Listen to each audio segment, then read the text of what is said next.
오늘 갈라디아서 5장 쪽에 볼 건데요. 다른 거 줄여주시고 이거 조금만 높여주세요. 복음 가진 자의 성령의 열매인데요.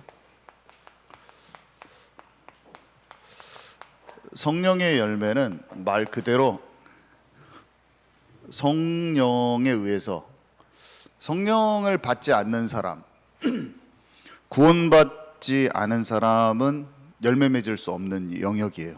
그래서 실제로 우리가 구원을 받고 실제로 이 복음을 알고 거기에서 내 육신의 체질이 무너지면서 영적 체질로 될 때만 맺을 수 있는 열매입니다.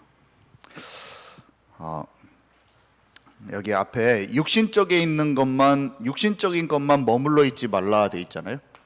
육신적인 것에만 머물러 있지 말라. 첫 번째 보니까 바울이 성경도 잘 알고 잘 알았어요. 율법 학자이자 바리새인이었거든요. 진짜 잘 알았어요. 율법을 잘 알았어요. 근데 이 율법이 율법 안에 감추어져 있는 하나님의 마음을 사실을 모르니까, 율법은 다윗이 시편에 말하건대 율법에서 기이한 것을, 하나님의 기이한 것을 봅니다. 그리고 내가 율례의 길로 달려가리이다. 율법을 주야로 묵상합니다. 주의 말씀이 내가 꿀송이처럼 답니다. 이거는 너희가, 내 말이 너희 입술에 있고 네 마음에 있으면 너희가 행하기 쉬우리라, 이렇게 돼 있거든요. 성경에 보니까. 한마디로 하나님의 감동으로 율례 자체에 하나님의 마음을 발견하잖아요. 그러면 너무 쉬워요.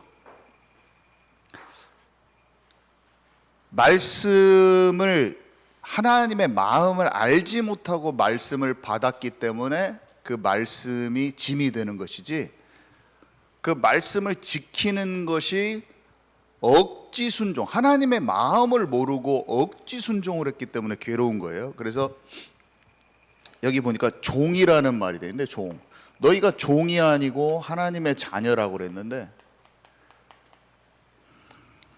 종은 주인이 시키는 일을 억지로 한다고요. 억지 순종. 사랑하는 관계 속에 있는 사람은 자발적 순종을 하게 돼 있어요. 하나님은 우리를 로봇으로 만들지 않았어요. 로봇.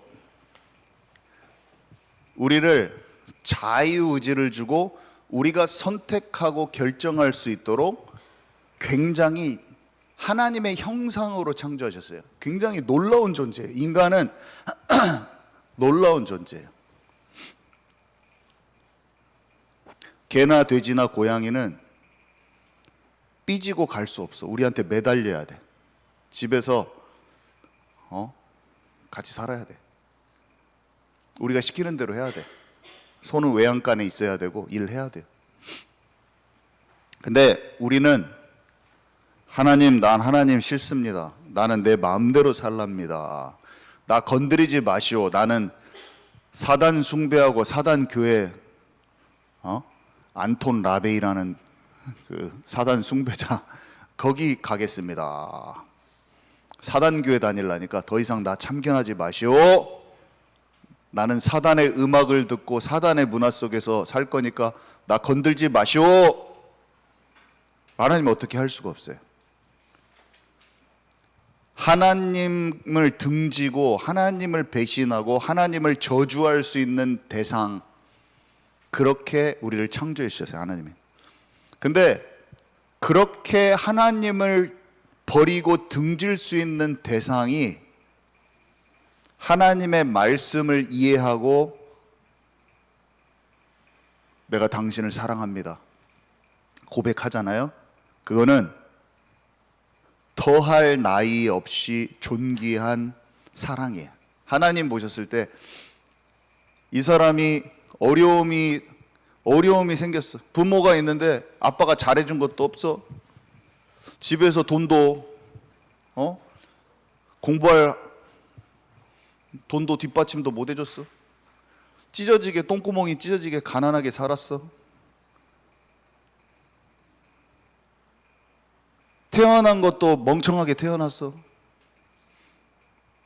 부모와 환경과 이런 것들이 불평불만할 것이 투성인데 그 아들이 아빠 나 낳아줘서 고마워요. 아빠 어렵지만 나 이렇게 키워줘서 감사해요. 사랑해요. 그건 진짜 사랑이에요.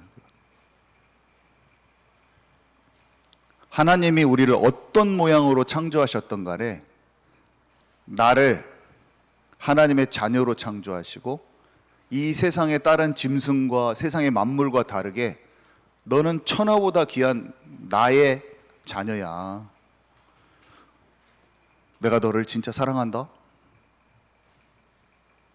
나에게 삶 속에서 아무 응답이 없어. 난 머리가 똑똑해서 좋은 대학에 갈 수도 없었고, 머리가 안 똑똑해서 좋은 대학에 갈 수도 없었고, 재능도 없어.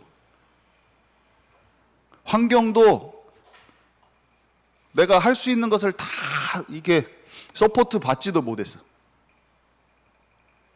하나님 나를 그렇게만 놓으셔서 환경도. 근데 내가 너를 사랑한다.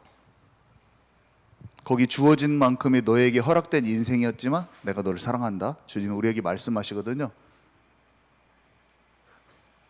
받은 것도 없고 재능도 없고 뭔가 할 수 있는 게 없었는데 하나님께서 생명 다해 나를 사랑하셨어. 그리스도 통해서 나를 사랑하셨다는 걸 어느 날 내가 깨닫고 그 사랑의 프로포즈를 나에게 해주시거든요. 어떤 모양이든지 해주셔요.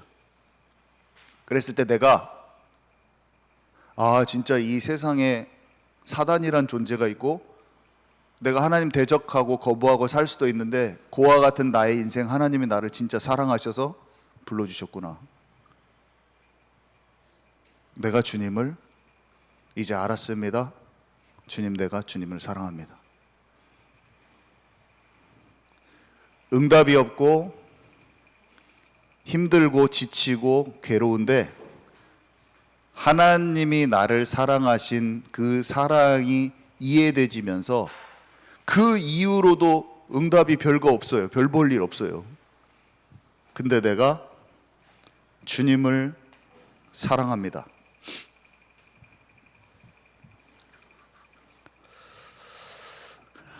영적 존재로 창조하셨는데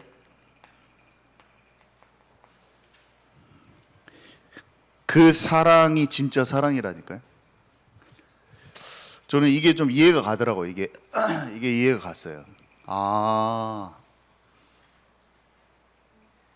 나는 너무나 다른 존재야. 모든 다른 동물과 모든 것과 다른 존재예요. 그냥 생각을 해봐요. 집에서 내가 하나님 아닌 다른 것을 다 쫓아갈 수 있는데 그냥 어저께도 밤에도 생각하는 거예요. 제가 하나님의 사랑을 제게 알려주셔서 너무 감사해요. 하나님 살아계신 것을 제가 알게 해주셔서 너무 감사해요.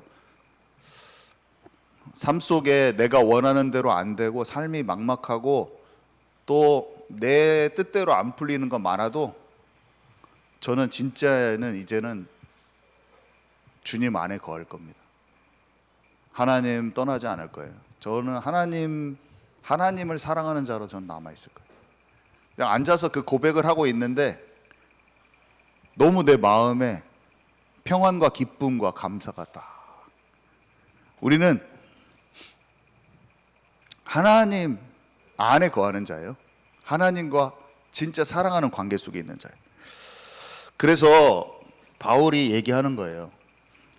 초등학문이라고 되어 있는데 그리스도를 진짜 알도록 하는 것에 미치지 못하는 모든 것은 초등학문이라고 바울이 칭했어요. 그게 뭐냐면 사람 수준의 것으로 하나님을 아는 것, 한마디로 쉽게 얘기하면 나의 관점으로 하나님을 아는 것, 내 수준으로 하나님을 아는 것, 거기서 완전히 나와줘야 되는 거죠. 여러분들이 하나님을 지금 어떻게 알 거예요? 부모님을 통해서도 알고 교회를 통해서도 알고 이 예배를 통해서도 알아지고 있어요. 그렇지만 내가 하나님을 알아야 될 것은 어떻게 알아야 되냐? 살아계신 하나님이 알기를 원하시는 만큼 알아줘 버려야 돼. 그 관계 속으로 들어가야 돼. 내가 주님을 안다고 생각하는 나의 관점에서 아는 것이 아니라 하나님이 주신 은혜로서 내가 하나님을 알아야 된다는 거예요. 제 말을 잘 생각해 보세요. 그걸 찾아버려야 돼. 그걸 찾아버려야 돼. 이것을 찾으면 진정한 만족감과 진정한 감사가 생깁니다. 진정한 만족감이 딱 생겨요. 그래서 바울이 그 은혜를 받았다는 거예요. 바울이 하나님을, 여기 성경에 보면 하나님을, 예수님을 만나거든요. 그 만남은 어떤 초자연적인 사건이 일어나잖아요. 막 귀에 소리가 들리고. 근데 핵심이 뭐냐면 하나님을 진짜 만나는 그 은혜가 있어야 된다는 거예요. 하나님을 진짜 만나야 돼요, 우리는. 하나님의 영에 감동된 자, 하나님의 영에 감동된 것이 뭔가, 그거를 찾아버려야 돼요. 이것을 몰라서 저도 너무나 오랫동안 방황했다니까요. 이거를 몰랐어요. 이게 너무 궁금했어요. 도대체 우리 엄마는 알았거든요. 저희 엄마가, 우리 리아의 할머니, 남원 할머니가 알았어요. 제가 그걸 느꼈어요. 어떻게 이렇게 평생 몸이 아프고 어떻게 이걸 알았지? 다른 식구들은 잘 모르는데 어떻게 이걸 알았을까? 우리 교회에 어떤 믿는 사찰 권사님 딱 봤을 때 이분은 진짜 믿더라고요. 진짜 믿음이 있는 거예요. 제가 봐도, 아무리 어린 내가 봐도 다른 사람은 몰라도 이 사람은, 이분은 믿는다. 믿음이 진짜다. 어떤 사람들은 교회만 왔다 갔다 하고 있고, 그 어린 내 눈에도 보였다니까요. 이 사람은 진짜 믿는 사람 같아. 이게 보였어요, 제 눈에.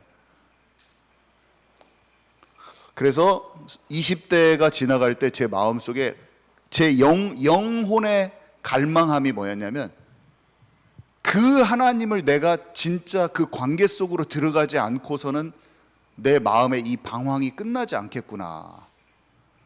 찬송가 중에 내 갈급함 어느 곳으로 채울 수 없네, 내 갈급함, 그 찬양이 있거든요. 그 찬양을 50번 100번을 불러도 내 갈급함이 채워지지 않도록 눈물이 계속 나. 나는 그랬어요.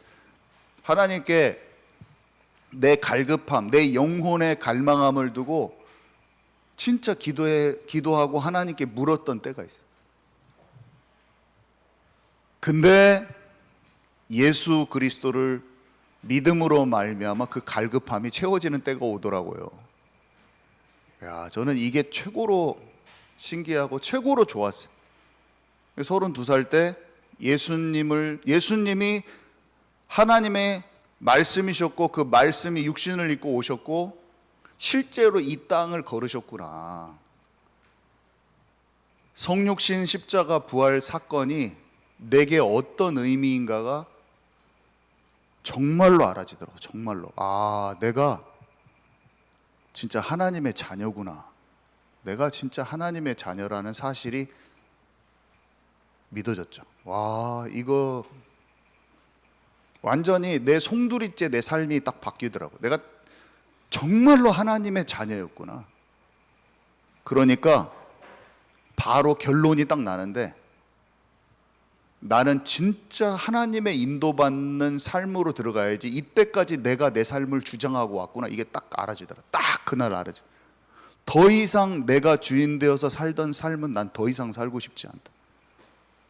본토 친척 아비 집을 떠나 내가 너에게 지시할 땅으로 가라 라고 하나님이 아브라함에게 말씀하신 것처럼, 하나님, 저의 육신적으로 익숙하던 삶, 부모님에게 속해 있던 삶, 또 세상의 기준들이 나를 밀고 갔던 그 삶이 이제는 진짜 저는 거기에 있지 않고 하나님이 저를 정말로 이끄시는 삶을 저는 원합니다.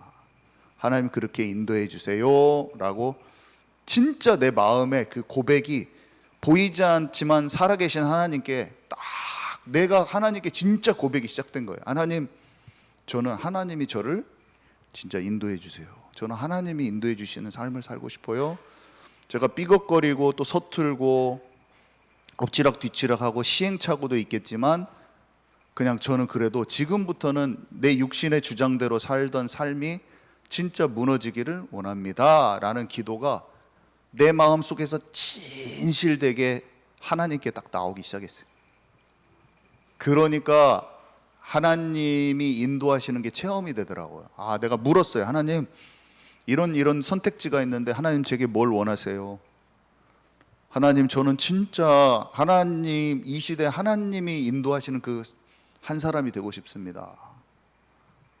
그러니까 하나님이 하나하나 알려주시더라고요. 하나하나 하나님이 말씀하시기 시작하더라고요. 하나님의 마음이 알아지기 시작하고, 야, 진짜 하나님이 인도하시는구나. 사람은 하나님이 인도하신다는 걸 알았어요. 바울이 그거를 안 거예요. 바울은 바나바와 함께 어떤 사람들을 가르치는데 이게 진짜 힘이라고 표현해 볼까요? 진짜 힘이 있었기 때문에 가르칠 수 있는 거예요. 잘 되고 안 되고 아무 상관이 없어요. 사람이 붙고 떠나고 상관없어요. 교회가 부흥하고 안 하고 상관이 없어요. 아무 상관없고 아무 부럽지도 않고 다른 사람이 나를 오해하고 비판하고 평가해도 아무 상관이 없어요. 왜냐? 생명을 가진 사람은 하나님이 그를 여러 가지 상황을 통해서 인도하실 것이기 때문에 사람 눈에 보여지게 잘 되고 안 되고 평가가 상관이 없는 거예요. 나는 그냥 하나님이 인도하시는 거예요. 여러분, 그 어떤 사람하고도 비교하지 마세요. 여러분들에게 주어진 환경, 부모님, 경제적인 상황, 원망하고 불평할 것이 하나도 없어요. 하나님 토기장이 되신 주님께서 우리에게 그 상황을 허락하셨어요. 사람마다 다 달라요. 그 조건이 다 달라요. 하나님이 나를 허락하셨다. 지금 내 부모님, 내 환경, 그냥 나를 하나님께서 그렇게 허락하셨는데, 하나님이 지금 내게 말씀하시는 것은 뭐냐? 내가 너를 정말로 사랑한다. 너는 나의 형상을 받은 영적 존재이고, 내가 너와 함께하고 너를 통해서 반드시 나의 일이 있어. 나의 계획이 있어. 내가 반드시 너를 인도하겠다. 너는 내게 속한 자가 돼. 하나님의 권속이요 이렇게 되어 있는데, 하나님께 속한 자가 돼. 너는 하나님께, 나에게 속한 자야. 내가 너를 향한 일을 이룰 거야. 어떠한 걱정과 염려도 하지 마세요. 마음속에 우리는 어떻게 되어야겠다는 이런 생각들이 있기 때문에 사람은 꿈이 있고 그런 게 있잖아요. 근데 그것이 자아 실현을 위해서 내가 염려가 되는 거예요. 미래를 잘 모르고 내 환경이 어려우니까. 아니요. 그게 다 수고하고 무거운 짐이 된다니까요. 내가 어떻게 살지? 근데 수고하고 무거운 모든 짐을 버리는 이유가 뭐냐면 하나님이 약속하셨어요. 내가 너와 함께 하겠다. 정말로 내가 너와 함께 할 거야. 두려워하지 마. 상황이 어렵다고 염려하지 마. 네가 가진 게 없다고 두려워하지 마. 내가 너를 향한 그 길을 이룰 거야. 여러분 염려하지 마세요. 절대로. 하나님이 뜻하신 바를 이루기 위해서 필요하면 다 만남도 주시고 다 하나님이 인도하셔요. 하나님은 요셉을 이집트로 보내서 하실 일이 있으셨어요. 그래서 모든 어려움까지도 사용해서, 사람들의 배신까지도 사용해서 그를 인도하신 거예요. 삶에 맞닥뜨려지는 많은 어려움과 위기가 있어도 그것에도 두려워하지 마세요. 위기 속으로 도리어 들어가도 돼요. 사자 굴로 들어가잖아요, 다니엘이. 노예로 가잖아요. 상관이 없어요. 우리는 어떤 어려움이 있으면 힘들다 이렇게 생각하는데, 아니요. 어려워도 하나님이 나와 함께 하신다니까요. 어려움 속에 하나님의 계획이 들어있어요. 이런 비밀을 어릴 때부터 하나님은 캐치하기를 원하셔요. 나중에 적당히 신앙생활하다가 어른 돼서 어렵고 힘든 질병이나 어려운 문제에 닥치면 하나님 저 좀 살려주십시오, 이런 기도를 하나님 하기를 원치 않으세요. 어릴 때부터 하나님의 사람들의 인생 얘기를 통해서 어렸을 때부터 너희는 마음에 지금 확정하라. 그 이야기들이 너의 이야기가 될 것이니 너의 앞에 어려움과 환난이 기다리고 있어. 괜찮아. 형아가 배신해서 주원이 팔아먹을 수도 있어. 괜찮아. 웃기려고 한 말이에요. 형아는 착해서 안 그래. 그렇지만 팔아먹을 수도 있어요. 엄청 힘든 일들이 많이 생길 수도 있어요.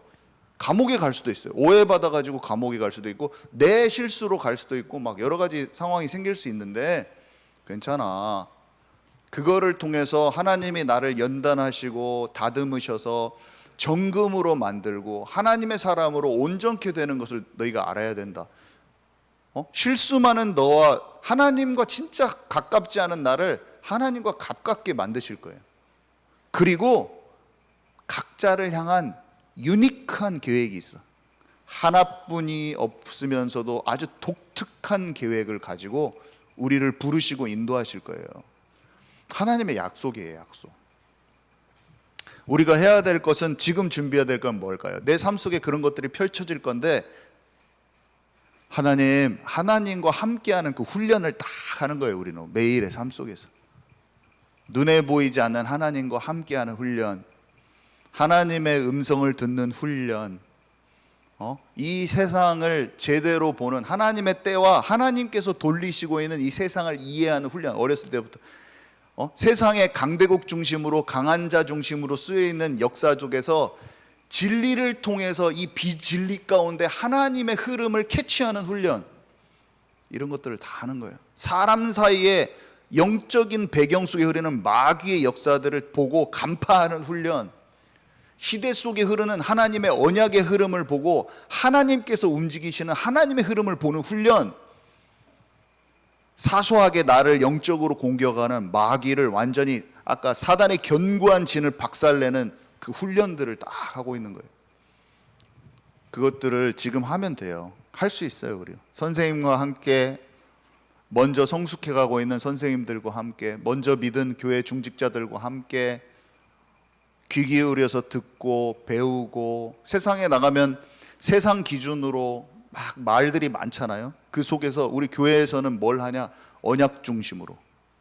그러니까 이스라엘 백성들이 성막을 중심으로, 성전을 중심으로, 지금은 교회를 중심으로 우리가 언약과 살아계신 하나님과 진짜 함께하는 삶을 계속 경험하면서 들어가는 거라니까요. 아멘이시죠? 네. 그러니까 진짜 제자들이 일어나는 거예요. 하나님과 진짜 만나니까 진짜 힘이 있고 진짜 제자들이 일어나고, 가는 곳마다 현장에서 준비된 하나님의 준비된 만남, 또 도전할 때라는 회당으로 파고들어야 될 그 이유, 후대들이 진짜 살아야 하기 때문에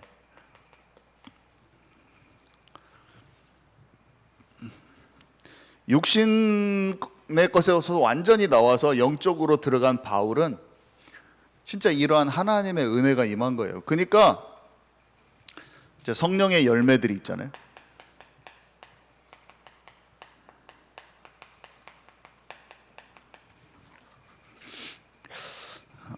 조금 적어봅시다, 여러분. 사랑, 희락, 화평, 9개인데 한번 적어봅시다. 이거는 하나님과 사이에서 열매라고 써 있었고요. 오래 참음, 자비, 양선. 저 어렸을 때 이게 좀 양선 이해가 안 가더라고요. 자비는 한마디로 친절하게 사람들한테 대하는 거고, 양선은 선하다, 착하다 이런 뜻이에요. 그냥 그거를 쉬운 한국말로 하면. 충성, 온유, 절제. 이거는 하나님께 대한 것이고, 이거는 사람에 대한 것이고, 이거는 나 자신에 대한 것이라고 지금 거기 써 있죠. 자신과의 열매다. 여러분 있잖아요. 이런 단어들이 사랑, 희락, 화평, 오래 참음, 이런 게 복음 안에서 이 앞에 육신에서 진짜 나와서 영적으로 되어지고, 또 하나님이 주신 참된 은혜 가운데 하나님과 깊은 관계 속에서 이것들이 발견되어져야 된다는 거예요.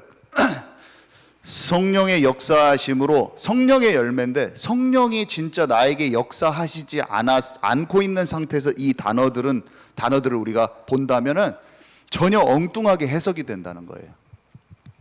하나님을 아는 사람과 하나님을 모르는 사람이 이 단어를 이해하는 게 전혀 달라요. 오래 참음도 그냥 내가 막 참는 거예요. 내가 막 참아주는 거예요. 그거 안 돼요. 이거는 복음을 아는 사람이 복음의 눈으로 사람을 봤을 때 기다려줄 수 있는 힘이 생기는 건데 전혀 몰라요. 이거 내가 참는다고 안 돼. 저기 한옥마을에서 제가 아는 후배가 어렸을 때부터 같이 친하게 지내던 목사님, 여자 목사님 아들이요. 이 친구가 거기서 맥주를 엄청 팔았어.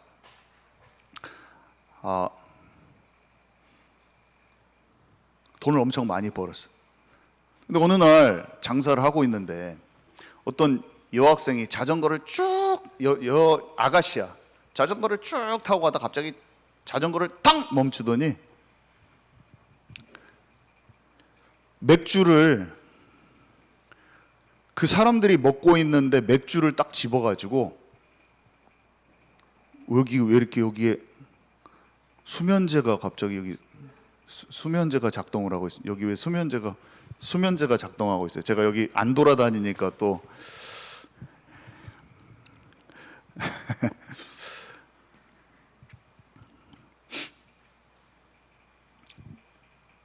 맥주를 딱 집어가지고 거기에 술을 먹고 있는 사람 얼굴에다가 확 부어버린 거예요. 이 여자 아가씨가 당돌하게. 제가 아는 그 동생이 너무 화가 난 거예요. 짜증이 나잖아요. 그랬더니 가서 얘기했더니 자기가 도리어 막 버럭하면서 그리고 둘이 막 엄청 싸운 거예요. 자기가 생각을 해봤대. 너무나 열이 받아가지고 진짜 말도 이렇게 하고, 그 여학생이 그래가지고 이제 법정에까지 가서 고소해가지고 이제 법정 싸움 싸우려고 이제 법원에 갔어. 거기서 이제 재판 받고 막 하려고 하는데 잘못한 게 없잖아요. 머리가 희끗희끗한 나이가 지긋이 먹은 착하게 생긴 아저씨가 한 명이 왔대요. 할아버지가. 그래가지고 제 후배한테 말을 하기를, 저기 우리 딸인데, 우리 딸이 사회초년생으로 서울에 가서 한 출판사에서 일을 하게 됐는데 우리 딸이 마음이 여리고 착해 빠졌어. 근데 거기에서 출판사가 사기가 일어나고 뭔가 일이 있었는데 자기가 실수 안 한 것을 덤탱이로 잘못을 뒤집어 쓰고, 나쁜 사람들이 착하고 그러니까 야한테 모든 잘못을 돌려가지고 너무 스트레스 받아서 머리가 이상이 와버렸대.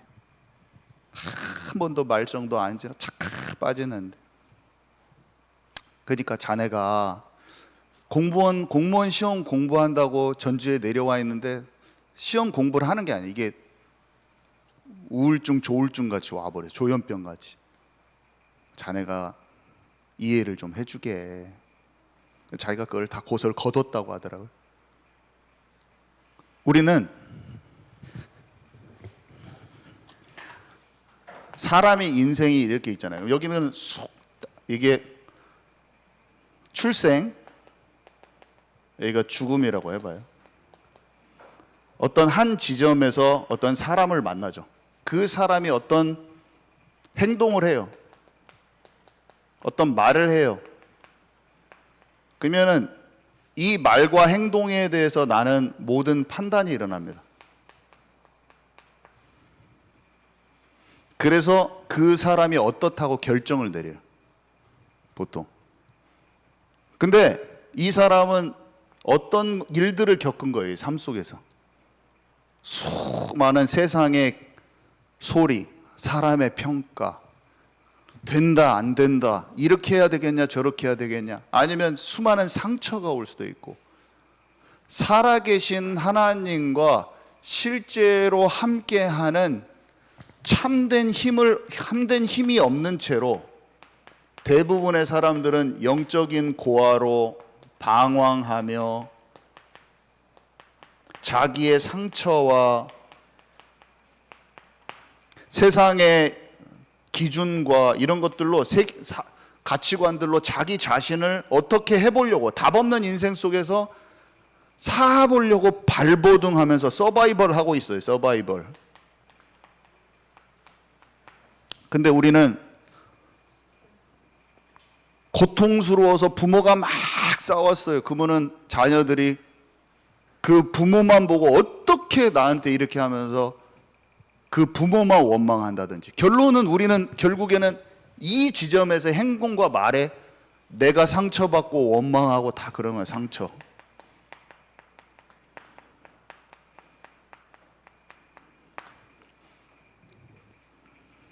용서 못하고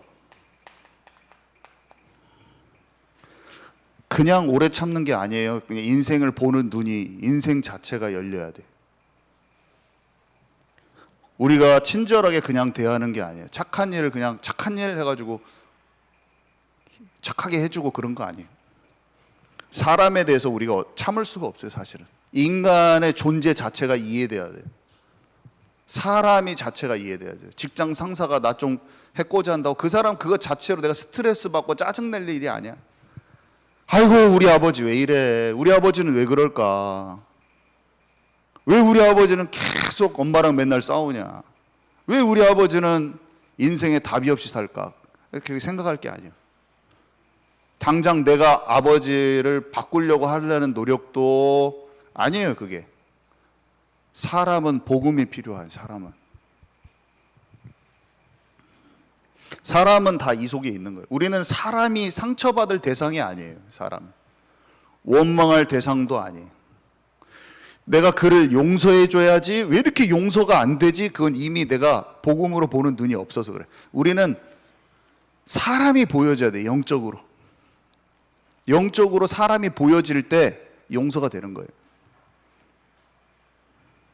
하나님의 사랑을 진짜 받아보고 내 마음에 미움이 없을 때 그때 희락, 기쁨이 내 안에 있는 거예요. 사람 미웃기만 해도, 사람 누구 미운 사람이 있으면 마음에 기쁨이 없어요. 안 돼요. 암 고치는 의사 선생님이 자기가 일생 동안 암 환자를 만나봤더니 대부분 암이 문제가 아니라 마음이 다 병들어 있더래. 그래서 일단은 약 치료도 그렇지만 용서부터 하시게요. 예수님 믿지 않는 사람인데도 뭔가 이게 용서부터 하시게요. 그 다 용서 못하는 게 있더라는 거야. 근데 그거는 이제 인간적인 수준에서 그렇고, 그 진정한 용서는 하나님의 사랑을 받을 때 용서가 된다니까. 사람 사이도 서로 하나님과 관계 속에서 서로에 대해서 짐이 없어질 때, 그때 서로 화평이 이루어져.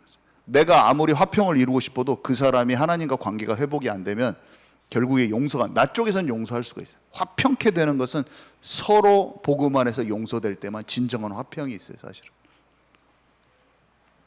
사람을 보는 것도 복음의 눈으로 볼 때만 오래 참고 친절히 대하고 진정한 선을 행하는 것은 결국에 복음을, 불신자에게는 복음을 전해주는 것이고, 치유받지 못한 성도는 돌이키도록 도와주는 게 진정한 선이에요. 사실은 내가 그 사람에게 착한 일을 행할 수 있는 거죠. 기도해주고 어둠을 꺾어주고.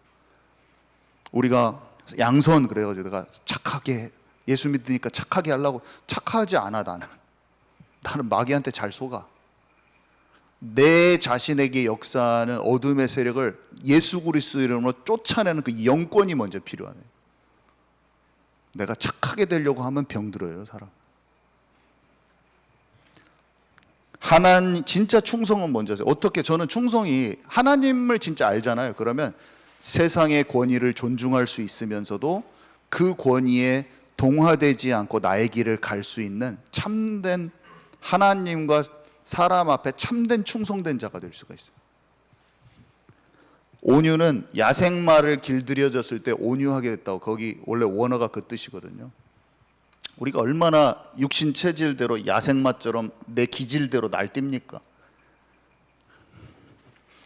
내 자신이 온유하게 된다는, 성품이 온유하게 된다는 게 아니라 말이 잘 길들여지는 것처럼 하나님의 말씀에 하나님이 이끄시는 대로 마음껏 이동하는 것을 온유하다고 뜻하거든요. 절제도 마찬가지예요. 마귀한테 속는 거 내가 이런 습관을 고쳐야지 어떻게 하지 안 돼요. 복음을 알고 성령을 조차 행할 때 속는 부분이 절제가 되는 거예요. 여러 가지 절제를 할 수 없어요, 사람은. 그래서 여기 보면 갈라디아서 5장 6장에 진짜 중요한 말들이 나왔는데, 어떻게 이기냐, 죄를 이기냐, 성령을 조차 행하는 거예요. 제가 여러 가지 중독 증상이 저 개인도 벗어나져 봤는데, 언제 벗어나졌냐면, 일단은 1번 말씀을 잘 들어봤어요. 예수님을 믿고 나서 성령이 내 안에 동작하시기 시작하니까 말씀을 들을수록 말씀이 잘 깨달아지더라고요. 그래서 첫 번째, 말씀을 귀 기울여 들었어요. 그러니까 자동으로 하나님의 마음이 여러 가지가 알아지는 부분들이 있더라고요. 자꾸 세상의 기준보다 진짜로 사는 것은 하나님의 말씀 가운데 사는 것이구나, 이게 알아지면서 말씀을 자연스럽게 먹게 됐어요. 그러니까 두 번째 일어났던 현상이 뭐였냐면, 내 자신이 속는 부분이 조명이 되더라고요. 그래서 밤에 이렇게 기도를 하면 오늘 낮에 뭔가 껄끄러웠던 게 생각이 다 나. 내 양심에 알려주셔요. 이것들은 너는 속는 거야. 이건 마귀에게 속는 거야. 그러면 그것들을 결단을 했어요, 제가. 아, 이런 것들은 속는 거구나. 내가 넌 미워하고 이렇게 미워하고 있는 게 아니구나. 아, 내가 염려할 필요가 없구나. 하나님이 함께 하시는구나. 말씀을 딱 들어보니까, 아, 염려 안 해야지. 염려를 버리라. 내가 나를 향한 하나님의 계획이 있는데 왜 내 혼자 걱정하고 있어? 내가 하나님 속에 들어가면 되지. 딱 그냥 그렇게 생각이 딱 바꾸는 거예요, 나를. 내가 지금 하나님 안에 있지 않는 게 문제지 내가 걱정할 필요가 없어. 아무것도 염려하지 말고 모든 일에 기도와 간구로 너희 구할 것을 감사함으로 하나님께 아뢰라. 아, 나는 딱 생각이 나는 거예요. 말씀을 들으니까 말씀이 더 생각나더라고. 점점 하나님이 말씀하실 수 있는 그런 말씀들이 내 안에 차곡차곡 들어와지네요. 아, 이런 거구나. 뭐 알아져요. 말씀으로 들었던 성경의 모든 이야기들이 내 삶에 적용되어져. 그러니까 적용되어질 만한 그 말씀이 없었는데 그 말씀이 많아졌고, 삶에 적용이 안 됐던 것들이 조금씩 적용이 더 잘 되더라고요. 이게 치유야. 말씀이 모르던 것이 확장돼서 많이 알게 되는 것이 하나의 치유였고, 이게 적용돼서 나의 삶의 어두운 부분에 적용되는 게 하나의 치유더라고요. 말씀이 알아지는 치유, 그것이 내 삶에 적용되어지는 치유가 계속 일어났어요. 그러면서 아, 하나님, 삶의 많은 어둠의 영역에 하나님의 나라가 임하게 해주시고, 내가 문제나 사건과 상황들을 만났을 때 내 생각과 내 성격과 내 기질대로 하는 게 아니라 하나님이 원하시는 대로 내가 인도받기를 원해요. 그래서 저 사람에 대한 내 생각을 내려놓고 이 상황에 대한 하나님의 계획이 있을 수 있는데 내가 막 두려워 떨지 않고 조금씩 내 염려가 떨쳐져 나가고, 조금씩 사람을 원망하는 게 없어지고, 조금씩 용서가 되어지기 시작하고, 마음이 자꾸 기뻐져요. 평안이 와. 어느 날은 기도를 하는데 막 기도하고 생각만 하고 있는데 저 속에서 샘솟듯 기쁨이 올라오네. 막 샘솟듯 가만히 기도하고 있는데, 그래서 제가 앉아서 기도하는데 주님, 이 기쁨이 너무 좋아요. 어떤 날은 기도하는데 하나님을 막 같이 더 깊이 알고 싶은 열망이 내 안에서 막 나와. 그래서 내가 그 마음을 붙잡고, 하나님, 저는 정말로 이제는 하나님이 하나님을 더 알고만 싶습니다. 하나님이 이끄시는 인생을 더 깊이 체험하고 싶어요. 그런 말을 막 그런 마음으로 기도를 하고 있는데 하나님이 내 마음에 내가 너와 함께하고 지금 인도하고 있다 뭐 이런 마음을 주시니까 막 마음의 기쁨이 또 막 기쁨이 막 올라오는데 그 기도의 자리에 계속 있고 싶어서 10분이 지나고 20분이 그 기쁨 뭐 기도도 아니야, 기도 제목도 아니야, 그 마음 상태가 그렇게 돼 있는 것이 떠나고 싶지 않아서 가만히 앉아 있는 게 계속 거기에 그 상황에 그 상태로 이 기도의 기쁨. 나 이거 어떻게 이런 걸 알았지? 하나님 내게 지금 이 기쁨을 주시는 거야. 하나님과 교제 가운데로 더 들어갈수록 이 기쁨이 충만해지는 거예요. 말씀을 정리할 때 이미 내게 하나님 주시는 기쁨과 힘이 와 있어서 우리 장건이한테 전하면 장건이가 전달되겠다. 아니 어디 가서 전달하기 전에 내게 와 있는 그 말씀이 역사하시는 그게 와 있다니까요. 그래서 이미 전할 때 이미 전달이 되겠다는 생각이 와버려요 그냥. 그래서 나는 하나님 예배 시간에도 항상 기도해요. 내가 아는 그 모든 것이 지식으로 전달되지 않고 그때 성령께서 역사해 주셔요. 하나님 성령을 초청하고 성령의 충만함을 원하고 이 자리에 성령의 역사가 있기를 기도하고 그렇게 서는 거예요. 내가 준비해도 그걸로는 안 돼요.